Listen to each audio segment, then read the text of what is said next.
Hello guys, welcome to my channel. কাল আমরা যাচ্ছি একটা জায়গা ঘুরতে, সেটারই ব্লগ তোমরা কাল দেখতে পাবে। তাই ব্লগটা দেখে নেবে কাল সবাই।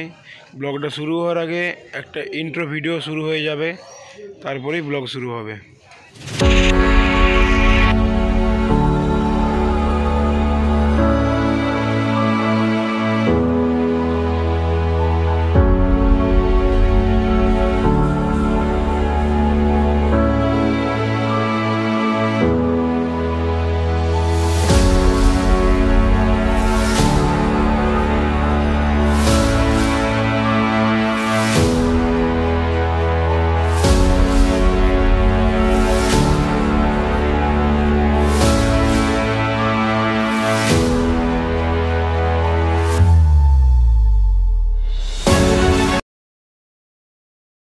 দেখো, বিভিন্ন রকমের ফুলের প্রদর্শনী হচ্ছে, পরিমল কানন। এখানে বিভিন্ন প্রকার ফুলের চারা এখানে বিক্রিও করা হয়। সবই কম দামে তোমরা পেয়ে যাবে। এখানে অবশ্য আসবে, খুব দারুণ একটা জায়গা। তোমাদেরকে ভিডিও শেষে বলে দেবো যে এই জায়গাটা বা এখানে পরিমল কাননে আসতে গেলে কীভাবে আসবে, কত টাকা লাগবে। আর এই যে টয় ট্রেনের পার পারসন 15 টাকা করে লাগবে চার্জ বাবা। এই যে পরিমল কানন ঢুকেই বাঁ দিকে একটা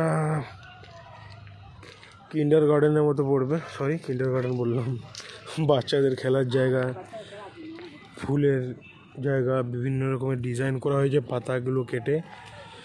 আর ওই যে ঠাকুমা যাচ্ছে, আর ওখানে মা আর আমার ভাগ্নি দোলনায় দোল খাচ্ছে।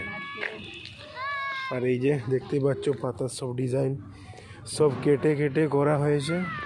এখানে বসার জায়গাও আছে, তোমরা নির্দিষ্ট বসতে পারো, গল্প করতে পারো। আর অনেকে কাপল এসেও এখানে সময় কাটাতে পারো।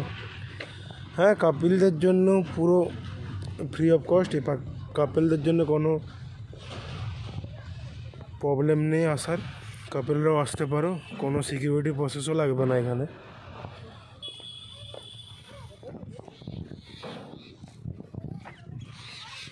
এই যে বাবা আসছে, ব্যাগ বইতে বইতে আসছে। এই যে মা ওরা ভাগ্নির সাথে গল্প করছে।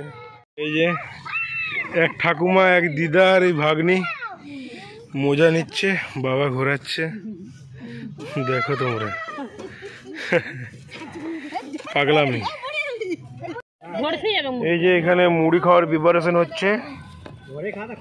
বাড়ি থেকে সব কিছু কিনে এনেছি, চোপারটাও নিয়ে এসেছি, গাজর কুচোচ্ছে, মুড়ি খাবো এরপর। ঠাকুমা এনেছে মুড়ি।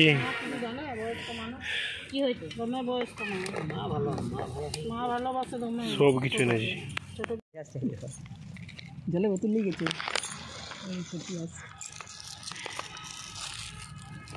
মুড়ি খাওয়ার প্রিপারেশন, বাদাম, চানাচুর, গাঠিয়া,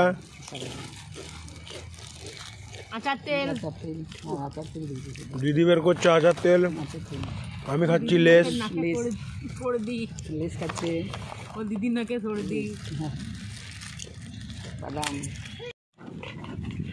মুড়ি মিক্সচার রেডি।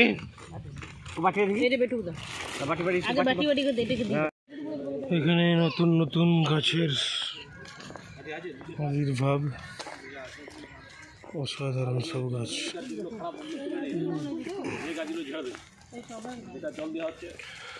এখানে জঙ্গল টাইপের দারুণ জায়গা।